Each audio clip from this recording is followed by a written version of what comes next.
Maintenant est venu le moment pour nous d'écouter notre intervenant, le pasteur Pierre Dufait. Pasteur Dufait, c'est à toi.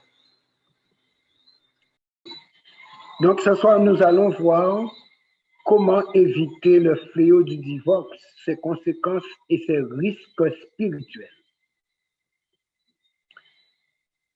Depuis 5 ans, nous sommes à faire cette prière. Seigneur, transforme-moi. Mais il faudrait que nous acceptions que le Seigneur exauce cette prière. Dans Jérémie 18, verset 6, voici ce que Dieu déclare. Jérémie 18, verset 6. Ne puis-je pas agir envers vous comme ce potier, maison d'Israël, dit l'Éternel?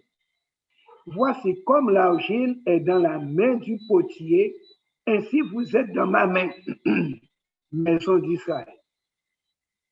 Donc Dieu nous fait savoir qu'il est un divin potier, qu'il nous a fait en argile ou d'argile. Donc, il peut encore façonner. La différence, c'est que la première fois, l'argile était inerte. Et aujourd'hui, l'argile est mouvante. Et c'est pourquoi Dieu a quelques difficultés avec cette argile.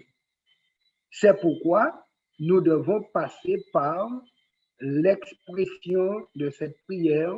Seigneur, puisque tu es divin potier, j'accepte d'être argile malléable.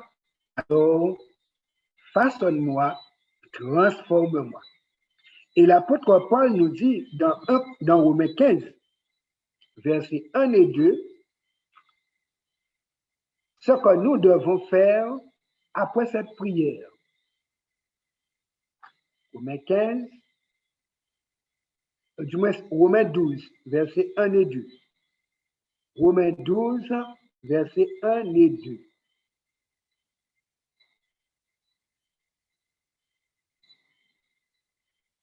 Je vous exhorte donc, frères, par les compassions de Dieu, à offrir vos corps comme un sacrifice vivant, saint, agréable à Dieu, ce qui sera de votre part un culte raisonnable. Ne vous conformez pas au siècle présent, mais soyez transformés par le renouvellement de l'intelligence, afin que vous discerniez quelle est la volonté de Dieu, ce qui est bon, ce qui est agréable et ce qui est parfait. Les 3 marches de la vie chrétienne, et il ne faudrait pas avoir peur de la 3e marche, qui est la marche de la perfection. C'est là qu'on reçoit la médaille d'or, 3e marche en hauteur. Mais l'apôtre nous dit ici, nous devons décider de nous offrir nous-mêmes volontairement en sacrifice vivant, donc faire le mort entre les mains de Dieu, comme l'argile inerte, pour que Dieu puisse maintenant nous façonner et nous faire passer de grade en grade, grade bon, grade agréable et grade parfait. Et si nous consentons à faire le mort, le Seigneur peut façonner, peut transformer et faire de chacun de nous un vase d'honneur avec un bon contenu. Il nous faut accepter d'être contenant et Dieu va mettre le contenu qui est l'image de Jésus. Dans le projet initial de Dieu, le mariage devait durer éternellement. À cause de la chute, on est passé de l'éternité à la longévité. Cette longévité a été en diminuant depuis Adam jusqu'à nos jours. Les spécimens parmi nous dépassent 100 ans. Et la semaine dernière, on a enterré celle qui était doyenne de la Guadeloupe et de la Caraïbe à 113 ans. Le mariage se voit alors réduit à la simple longévité humaine. Donc, le mariage va durer jusqu'à la mort. Quand on peut fêter ses noces d'or, à savoir 50 ans de vie commune, on est fier pour certains, reconnaissant envers Dieu pour d'autres, ceux qui le connaissent. Beaucoup de couples finissent mal. Soit on cohabite pour cause de la présence d'enfants qu'on veut accompagner, ou encore de biens qu'on ne veut pas perdre. Donc, on cohabite sous le même toit. On est presque comme des colocataires. On sauve la face en quelque sorte et chacun est dans sa chambre. On est là encore. Que voulez-vous? Le divorce aujourd'hui est devenu un fléau social dans le monde. Il est devenu si commun qu'on l'a banalisé au point qu'il devient une normalité dans certains pays. Le mariage devient comme un taxi. On y entre et on en descend. Mais quoi qu'on veuille et quoi qu'on pense, le divorce laisse des traces dans l'âme, l'esprit et la conscience. On est marqué comme au fer rouge pour certains. Que pense Dieu du divorce? Pour nous, chrétiens adventistes, sommes-nous à l'abri de ce fléau? On peut dire que non. Mais comment l'éviter au maximum? C'est tout comme la COVID qui circule. Mais on peut l'éviter. Alors, voyons comment Dieu se penche sur ce phénomène engendré par le péché. Dieu s'est exprimé à 3 reprises sur la question de divorce. La première fois, c'est dans Deutéronome 24, versets 1 à 4. Et nous lisons, première fois où Dieu intervient sur cette question. Deutéronome 24, versets 1 à 4.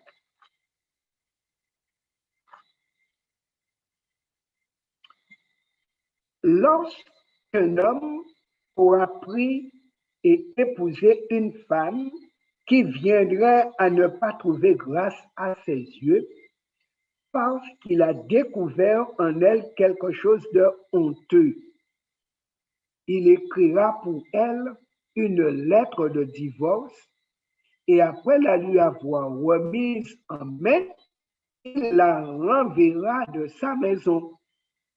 Elle sortira de chez lui, s'en ira et pourra devenir la femme de notre homme.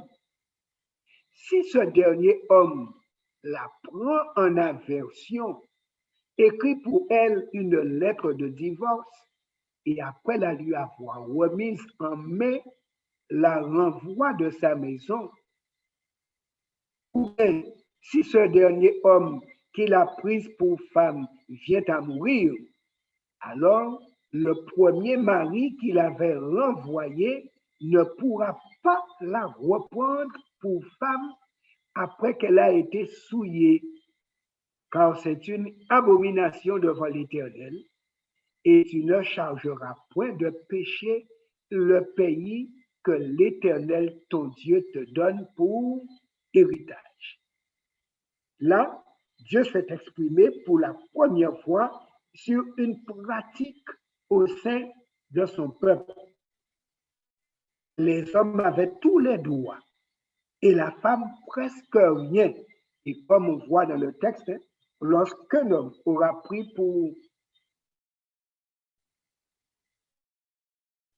pris et épousé une femme qui viendrait à ne pas trouver grâce à ses yeux. Mais on ne dit pas que la femme puisse avoir ce droit, trouvant le mari disgracieux, lui remettant une lettre de divorce. Non, en ce temps-là, la femme dont le mari n'en voulait pas était renvoyée de la maison purement et simplement. La femme n'avait pas de droit, elle subissait. Donc, Dieu va réglementer le processus du divorce pour que la femme soit traitée avec un peu de dignité. Parce que la femme était simplement renvoyée chez son père sans plus de formalité. Je t'ai pris chez ton père, s'il ne convient pas à ma manière de fonctionner, retourne chez tes parents. Donc, Dieu ne voulait pas que son peuple vive dans le désordre. Il va donc réglementer les choses pour qu'une femme renvoyée, répudiée, puisse légalement devenir la femme d'un autre sans créer de problème. Voilà pourquoi Dieu a donné ce que nous trouvons dans Deutéronome 24. Environ 1000 ans plus tard, pour la deuxième fois, par rapport à cette recommandation qu'il a faite, il intervient encore. Et il dit ceci qu'on trouve dans Malachie 2, verset 16.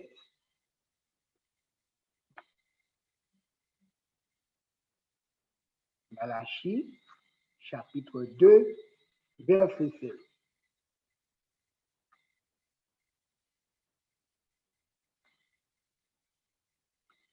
Car je hais la répudiation, dit l'Éternel, le Dieu d'Israël. Et celui qui couvre de violence son vêtement, dit l'Éternel des armées. Prenez garde en votre esprit et ne soyez pas infidèles. Donc, on a vu que Dieu a réglementé le divorce parce que c'était déjà une pratique. Ce n'est pas Dieu qui va dire aux hommes, vous pouvez divorcer, mais il a réglementé une situation existante. Mais il dit 1000 ans plus tard, et je veux croire que le divorce était devenu si commun que cela déplaisait à Dieu au point qu'il dise à son prophète de dire à son peuple, je hais la répudiation. Et il invite les hommes à travailler leur cerveau pour devenir des hommes fidèles. Donc, fidèles en parole, fidèles en engagement, fidèles en fonctionnement pour réduire, eh bien, cet état de fait au sein de son peuple.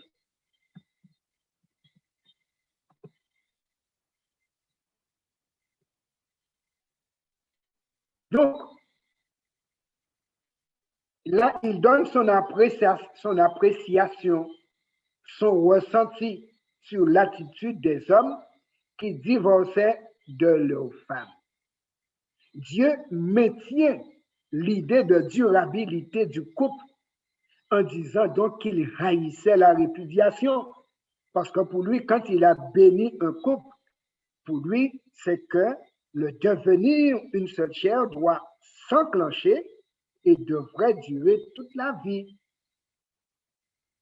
Maintenant, la troisième fois qu'il va s'exprimer, c'est en direct, c'est quand on interrogea Jésus sur la question de ce que Moïse avait recommandé de faire. Car en ce temps-là, les choses étaient encore plus graves. Voyons ce que Jésus va dire. Matthieu 19, 1 à 12. Lorsque Jésus eut achevé ce discours, il quitta la Galilée et alla dans le territoire de la Judée, au-delà du Jourdain. Une grande foule le suivit et là, il guérit les malades. Les pharisiens l'abordèrent et dirent pour l'éprouver, est-il permis à un homme de répudier sa femme pour un motif quelconque? Donc, un motif quelconque. Dès que j'ai un motif, je te renvoie chez ton papa. Alors Jésus répond, n'avez-vous pas lu que le Créateur au commencement fit l'homme et la femme et qu'il dit, c'est pourquoi l'homme quittera son père et sa mère et s'attachera à sa femme, et les deux deviendront une seule chair. Ainsi, ils ne sont plus deux, mais ils sont une seule chair. L'homme donc ne sépare pas ce que Dieu a joint. Pourquoi donc, lui dit-il, Moïse a-t-il prescrit de donner à la femme une lettre de divorce et de la répudier? Il répondit, c'est à cause de la dureté de votre cœur que Moïse vous a permis de répudier vos femmes. Au commencement, il n'en était pas ainsi. Mais je vous dis que celui qui répudie sa femme, sauf pour infidélité, et qui en épouse une autre, commet un adultère. Ses disciples lui dirent, si telle est la condition de l'homme à l'égard de la femme, il n'est pas avantageux de se marier. Il leur répondit, tous ne comprennent pas cette parole, seulement ceux à qui cela est donné. Car il y a des eunuques qui le sont dès le ventre de leur mère. Il y en a qui le sont devenus par les hommes, et il y en a qui se sont rendus tels eux-mêmes à cause du royaume des cieux. Que celui qui peut comprendre, comprenne. Donc, Jésus présente trois catégories d'eunuques. Eunuques nés, des hommes normaux castrés pour surveiller les harems des rois, et les hommes comme Paul qui se sont castrés psychologiquement, faisant vœu de célibat endurci pour vivre seul, libre à terre. Ainsi donc, Jésus dit que pour ne pas rater le ciel, vaut mieux être eunuque, troisième niveau, comme Paul. Si on sent qu'on ne pourra pas vivre avec une femme toute une vie, autant rester seul, libre à terre. Et on va arriver au ciel. Parce qu'il présente les risques. Les apôtres, lorsqu'ils ont compris l'importance que Jésus donne au mariage, ce sont eux qui disent, si quand on est marié, on ne peut pas se débarrasser de la femme pour ce qu'elle nous fait, vaut mieux ne pas se marier. Et Jésus va dire, effectivement, si on ne peut pas supporter femme, vaut mieux ne pas se marier. Mais quand on s'est marié, eh bien, accepter de vivre avec femme sans être infâme. Il clarifie une fois pour toutes la question quant au divorce. Et c'est cette position que les chrétiens considèrent encore aujourd'hui. L'apôtre Paul, sous l'inspiration, va corroborer cette pensée de Jésus dans Romains 7, versets 1 à 3. Lisons. Romains 7, versets 1 à 3.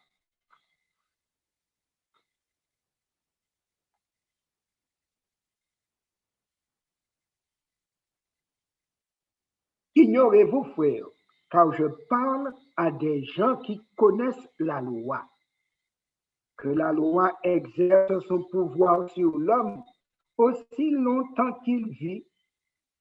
Ainsi, une femme mariée est liée par la loi à son mari tant qu'il est vivant. Mais si le mari meurt, elle est dégagée de la loi qui la liait à son mari. Et donc du vivant de son mari, elle devient la femme d'un autre homme. Elle sera appelée adultère. Mais si le mari meurt, elle est affranchie de la loi, de sorte qu'elle n'est point adultère en devenant la femme d'un autre. Donc Paul ne change pas la donne par rapport à ce que Jésus a déclaré. Et l'apôtre Paul va élargir la question sur un autre aspect dans 1 Corinthiens 7, versets 10 à 16. 1 Corinthiens 10, verset 7, 1 Corinthiens 7, pardon, verset 10 à 16. Nous lisons: à ceux qui sont mariés, j'ordonne, non pas moi, mais le Seigneur, que la femme ne se sépare point de son mari. Si elle est séparée, ça peut arriver, qu'elle demeure sans se marier ou qu'elle se réconcilie avec son mari et que le mari ne répudie point sa femme. Aux autres, ce n'est pas le Seigneur, c'est moi qui dis. Si un frère a une femme non croyante et qu'elle consente à habiter avec lui, qu'il ne la répudie point. Et si une femme a un mari non croyant et qu'il consente à habiter avec elle, qu'elle ne répudie point son mari. Car le mari non croyant est sanctifié par la femme, et la femme non croyante est sanctifiée par le frère. Autrement, vos enfants seraient impurs, tandis que maintenant, ils sont saints. Si le non-croyant se sépare, qu'il se sépare. Le frère ou la sœur ne sont pas liés dans ces cas-là.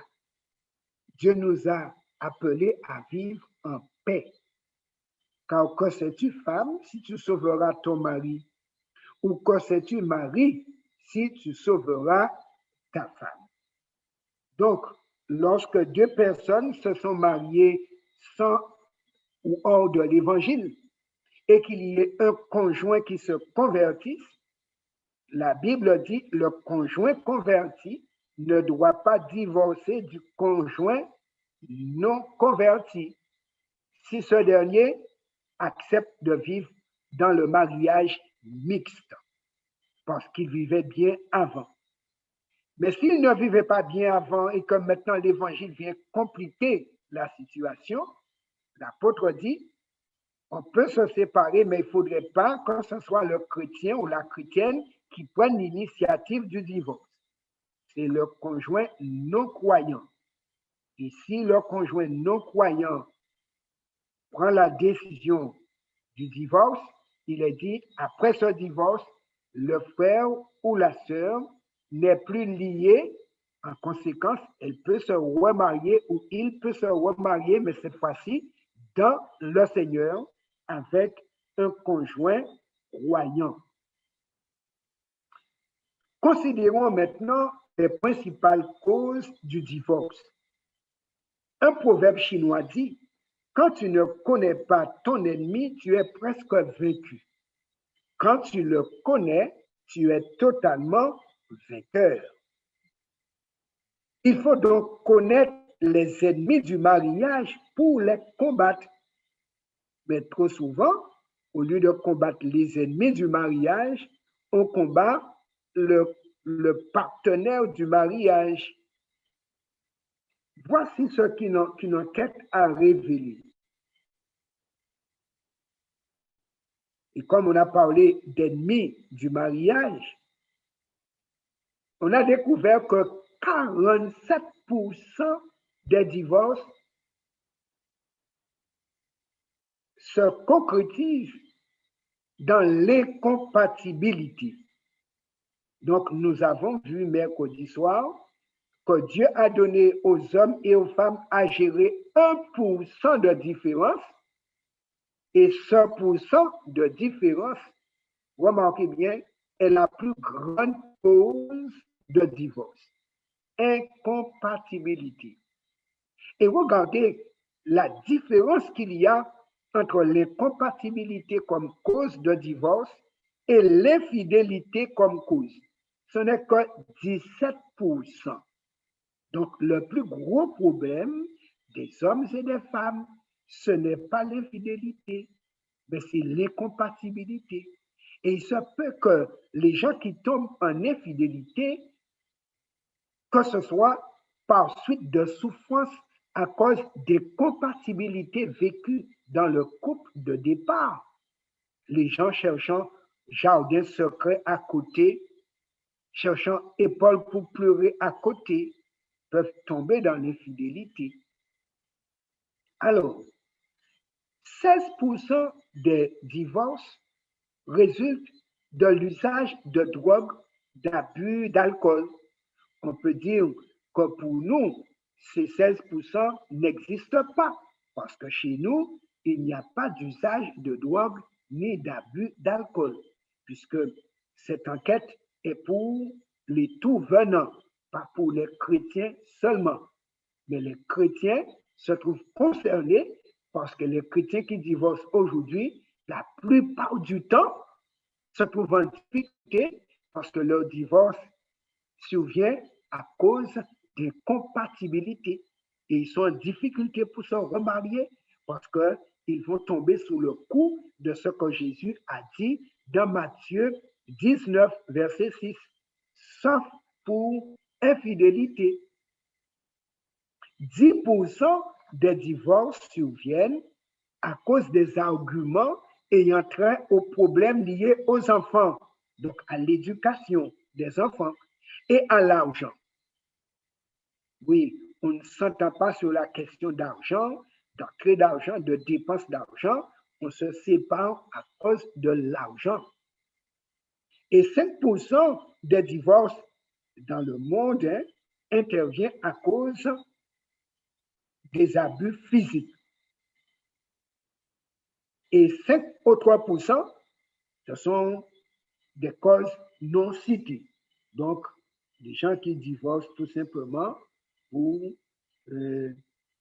des choses qui ne sont pas dans ces points précédents.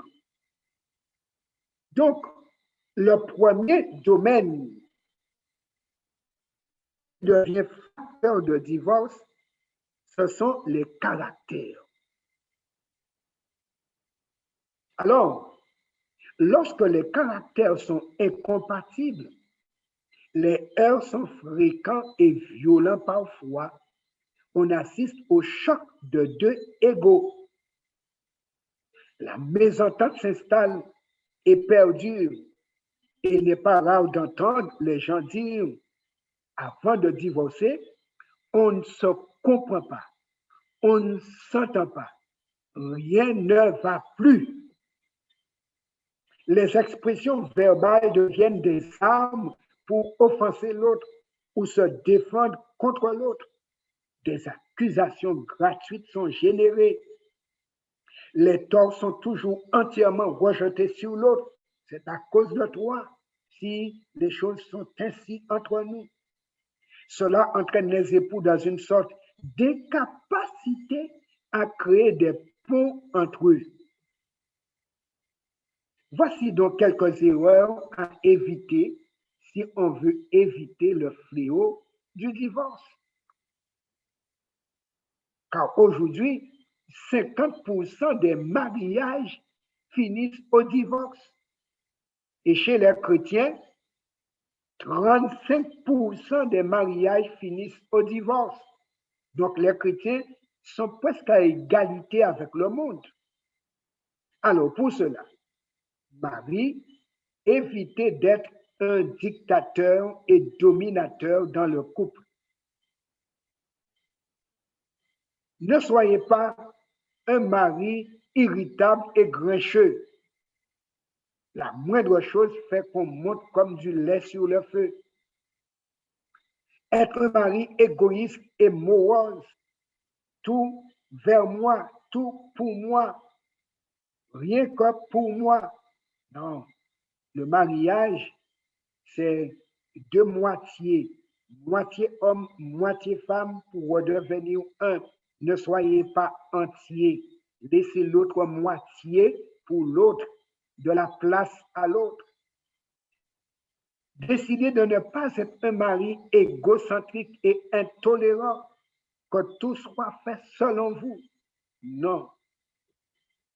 L'autre a de l'espace aussi et on doit lui réserver de l'espace.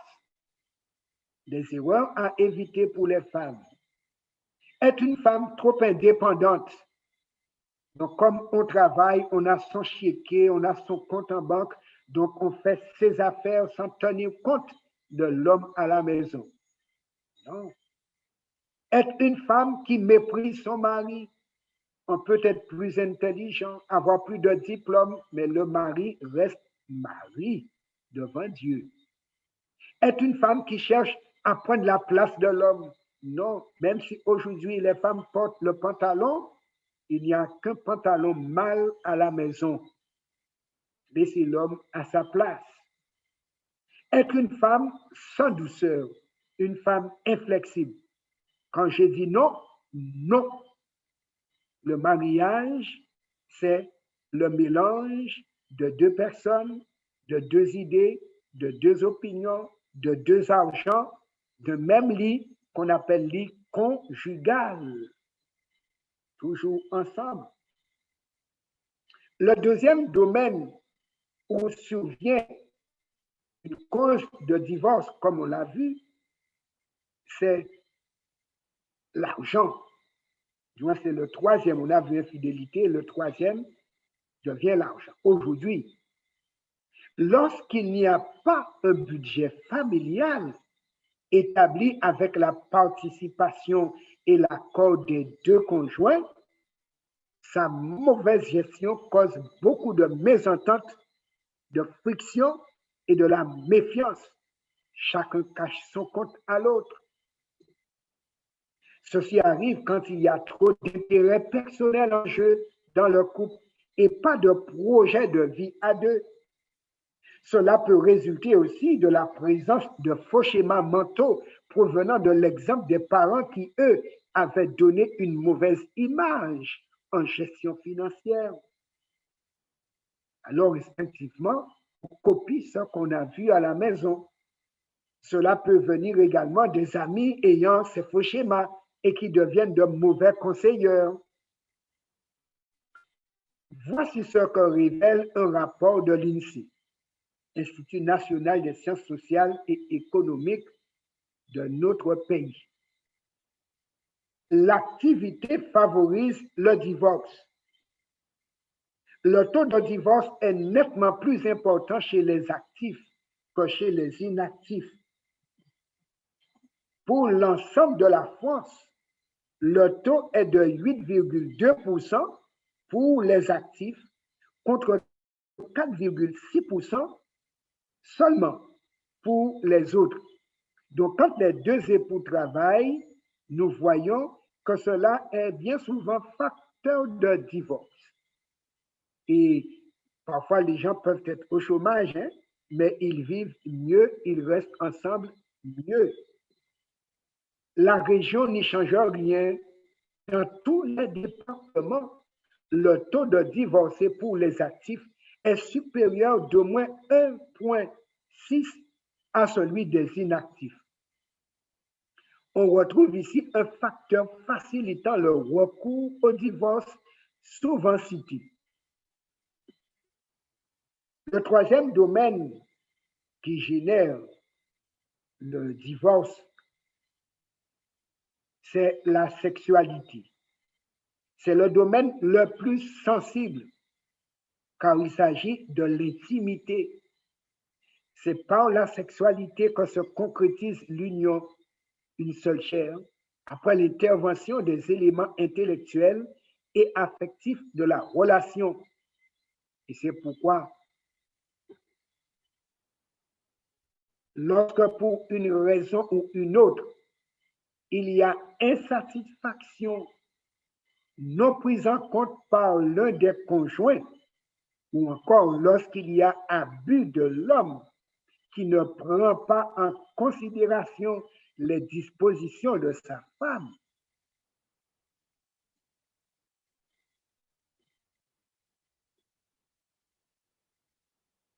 lorsqu'il y a infidélité, alors les blessures causées par cet homme peuvent occasionner la séparation. Pardon. Sachant cette sensibilité aux grandes répercussions, Dieu a mis des garde-fous en insérant un commandement spécifique, le 7e, dans les 10, pour garantir contre la chute dans ce travers.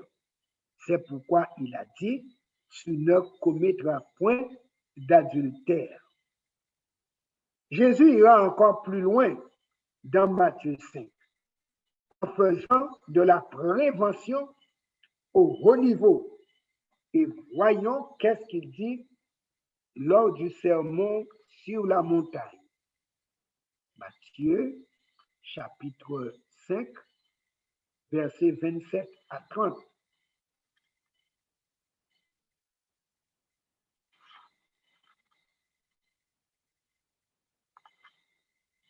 Il disait, vous avez appris qu'il a été dit, tu ne commettras point d'adultère.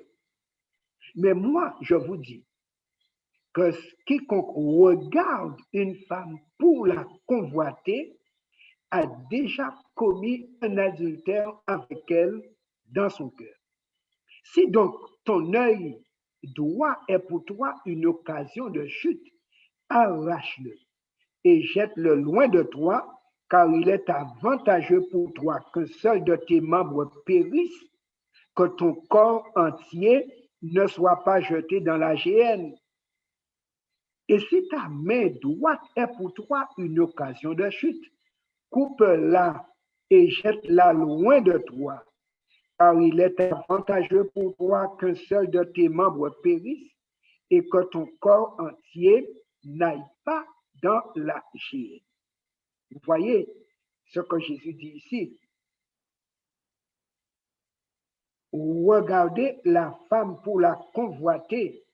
Il y a un travail fait au niveau de l'esprit et l'infidélité commence au niveau de l'esprit. Voilà pourquoi dans Malachie 2, verset 17, Dieu dit, ne soyez pas infidèles dans votre esprit.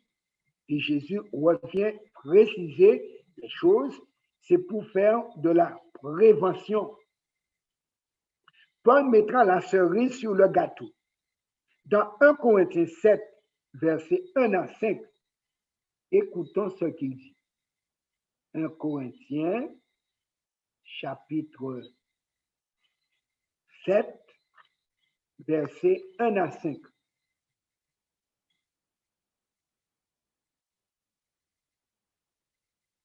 Pour ce qui concerne les choses dont vous m'avez écrit, je pense qu'il est bon pour l'homme de ne point toucher de femme, donc qu'il reste célibataire. Toutefois, pour éviter l'impudicité, que chacun ait sa femme et que chaque femme ait son mari, que le mari rende à sa femme ce qu'il lui doit et que la femme agisse de même envers son mari. La femme n'a pas autorité sur son propre corps, mais c'est le mari.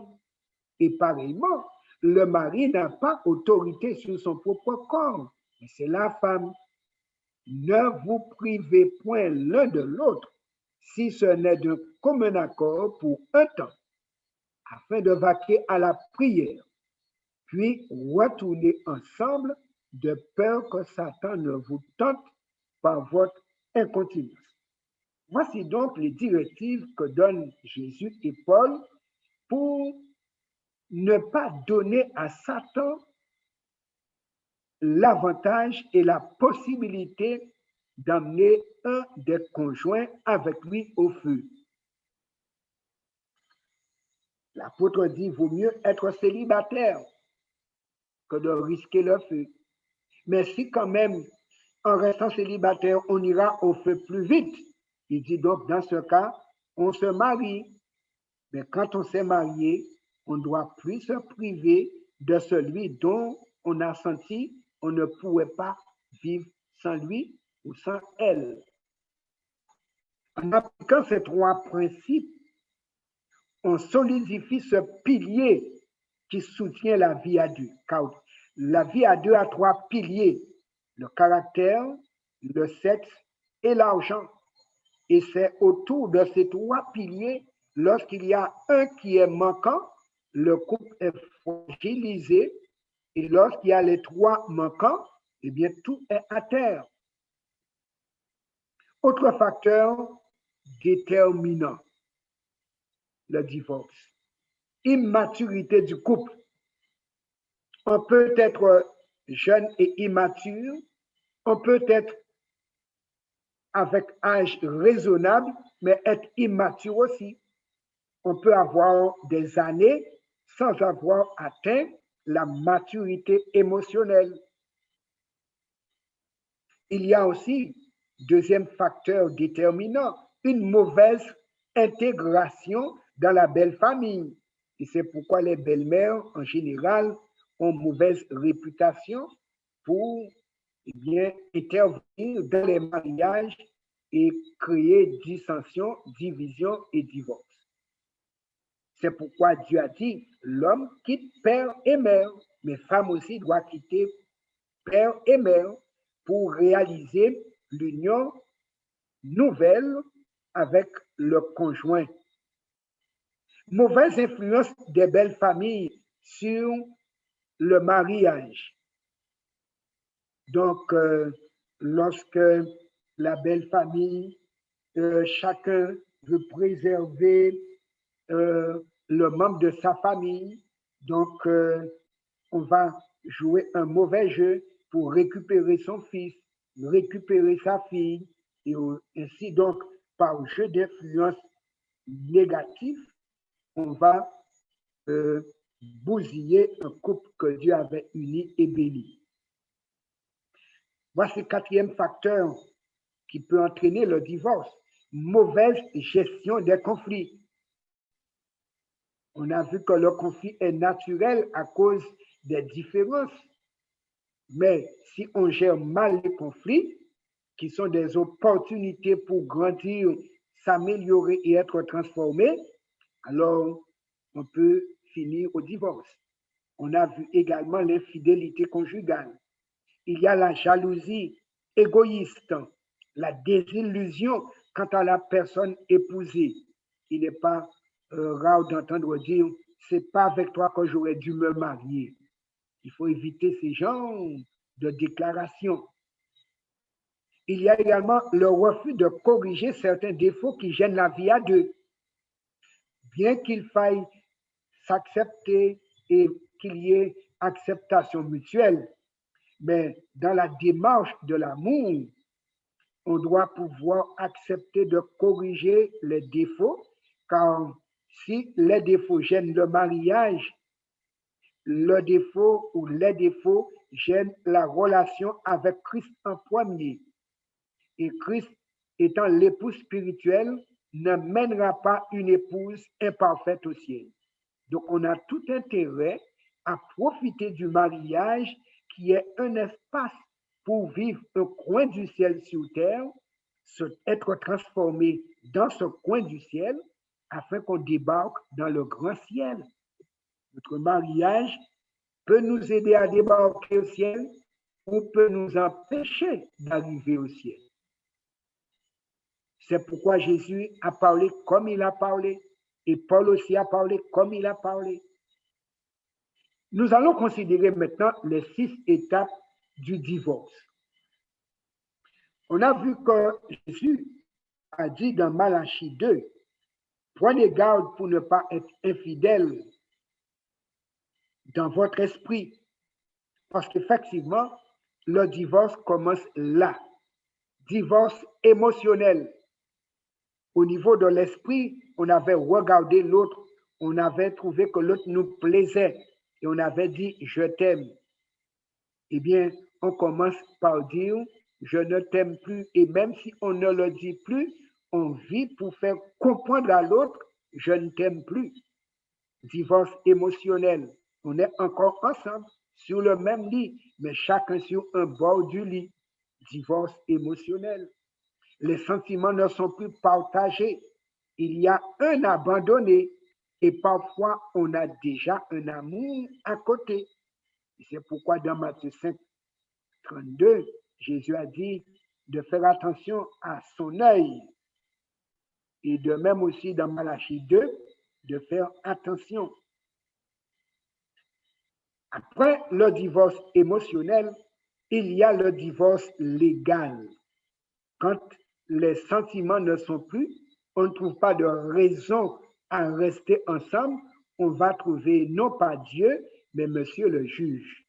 Et là, le tribunal, où il n'y a que des humains, reconnaît le fait de la séparation et là va prononcer une séparation définitive.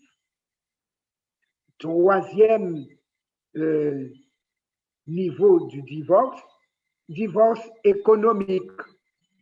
Les ressources financières sont séparées et diminuées pour l'un des conjoints automatiquement.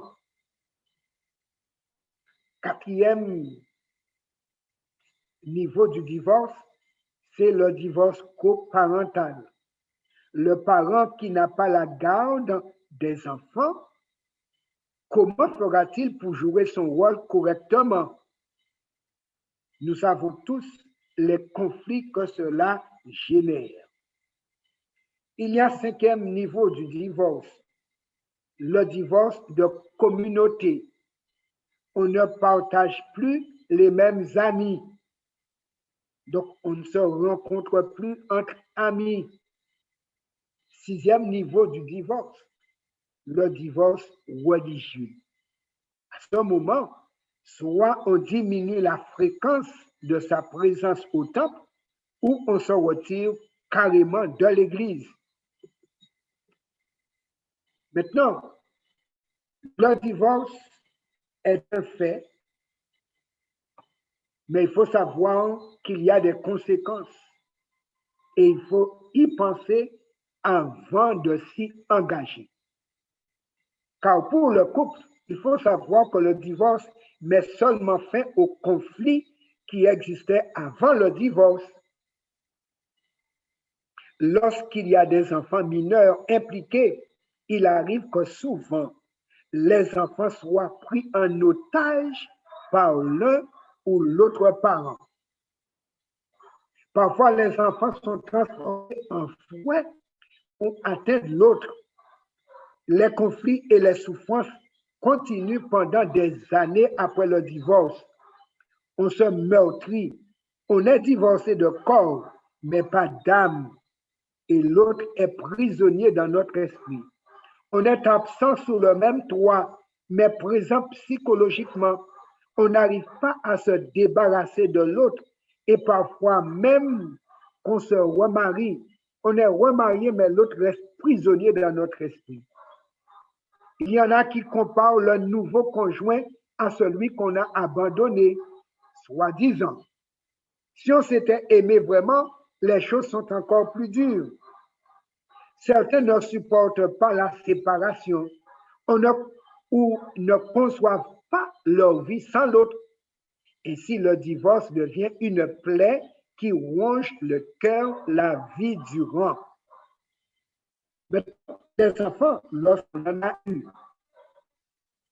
les plus graves souffrances que puisse rencontrer un enfant dans son existence résultent de la séparation de ses parents.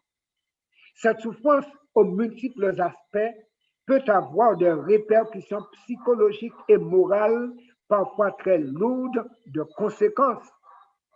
Dès avant le divorce, l'enfant devient un champ de bataille sur lequel se heurte la haine que se vouent les époux. L'enfant, beaucoup plus sensible qu'on ne le croit ordinairement à la qualité de l'atmosphère où il vit, peut s'habituer en apparence à ces conflits, à ces scènes de ménage dont il est témoin, aux remarques désobligeantes, aux commentaires amers et désabusés qu'il entend. En réalité, dans de telles conditions, il est plus malheureux qu'un orphelin. L'orphelin sait pourquoi sa famille est brisée, mais il garde le souvenir d'une famille unie. L'enfant de parents divorcés comprend mal ce qui s'est passé, mais il en garde le souvenir d'une catastrophe dont il en souffrira longtemps. L'enfant a besoin de son foyer et non d'une maison quelconque. Pour lui, ce qui compte, c'est papa et maman. Le reproche le plus cinglant qu'on puisse faire à un enfant, c'est de l'accuser de ressembler à celui des parents qui est absent. Tu es comme ton père, tu es comme ta mère. Ça blesse.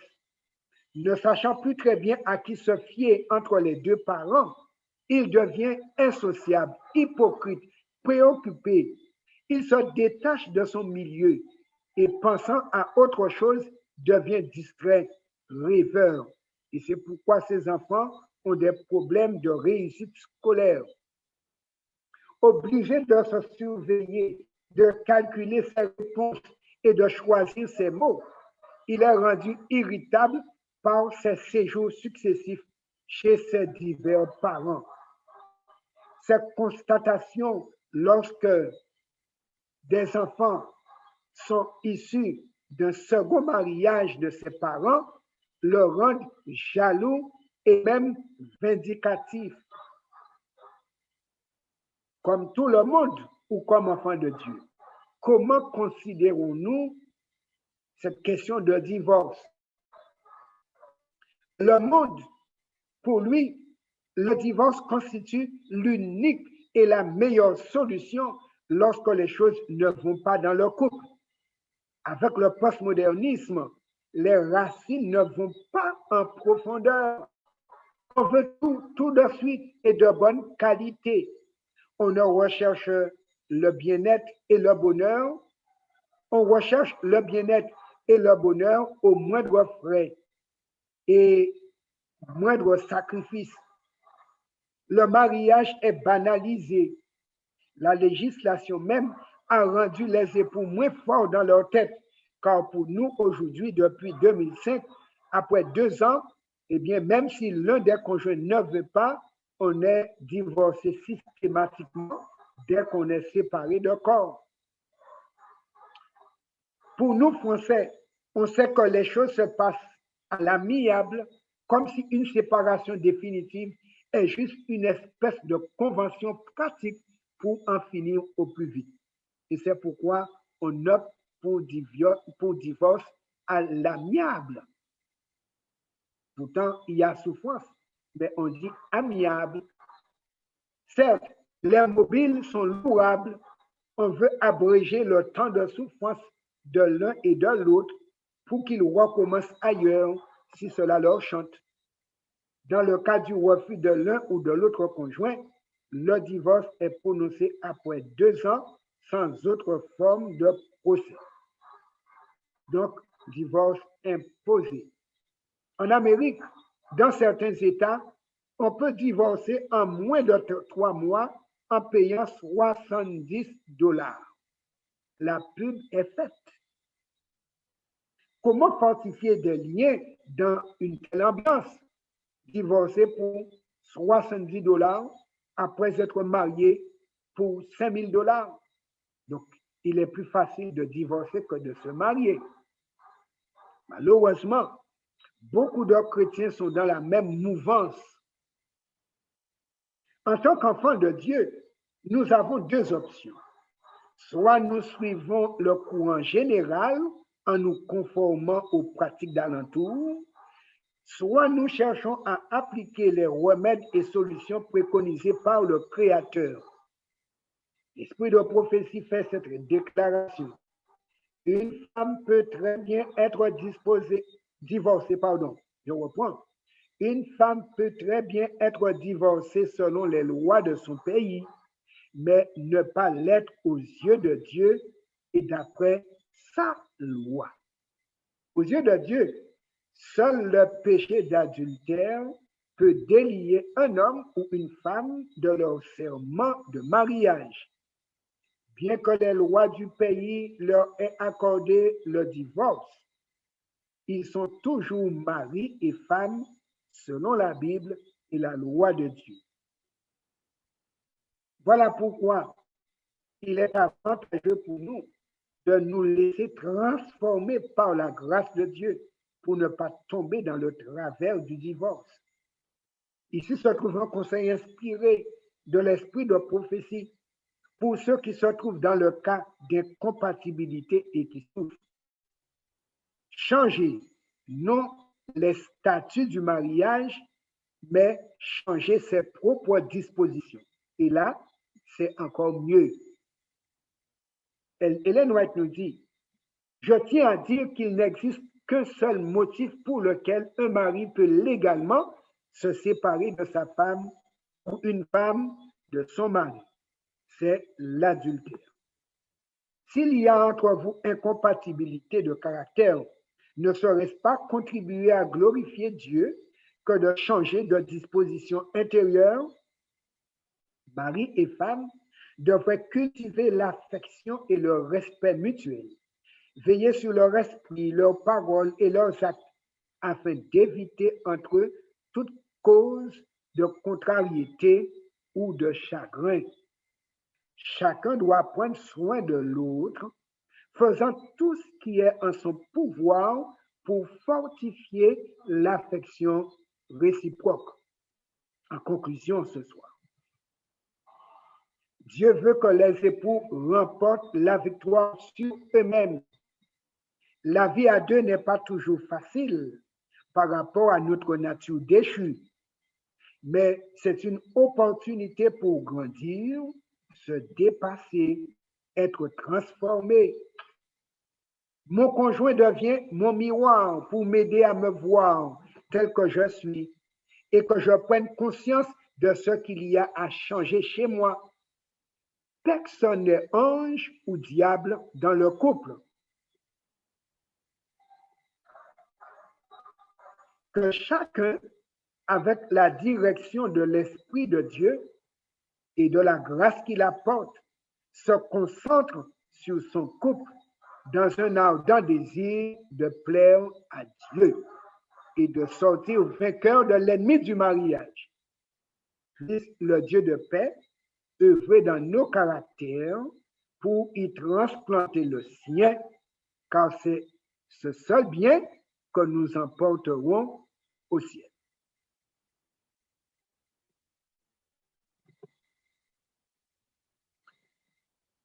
Parvenus à ce moment, nous allons prier, demandant au Dieu du mariage de consolider notre union, ce qu'il a béni pour ne pas goûter au chagrin. Éternel, notre Père, notre Dieu, tu nous as rappelé ton intention et tu nous présentes l'idéal. Tu ne changes pas d'intention, tu veux nous amener à la perfection sur la troisième marche. Et si tu amènes chacun sur la troisième marche, tu peux mener aussi notre mariage sur la troisième marche pour que le jour du retour, époux puisse dire, me voici moi et l'épouse que tu m'as donnée, ainsi que les enfants que tu nous as confiés. Tu nous as confié cette belle et grande mission que de te représenter ici-bas, toi en Trinité, nous en unité, pour que le jour venu, nous entrions dans l'éternité. Bénis chacun. Le combat est là, mais l'autre n'est pas l'ennemi. Ce sont les défauts, les ennemis. Donne-nous de combattre les ennemis du mariage et que nous puissions faire du don de Dieu un coin du ciel sur cette terre. Que la grâce nous accompagne tous pour aller vers un mieux-être, une vie meilleure à la gloire de notre Dieu. Nous avons prié au nom de Jésus. Amen. On est bien à la maison.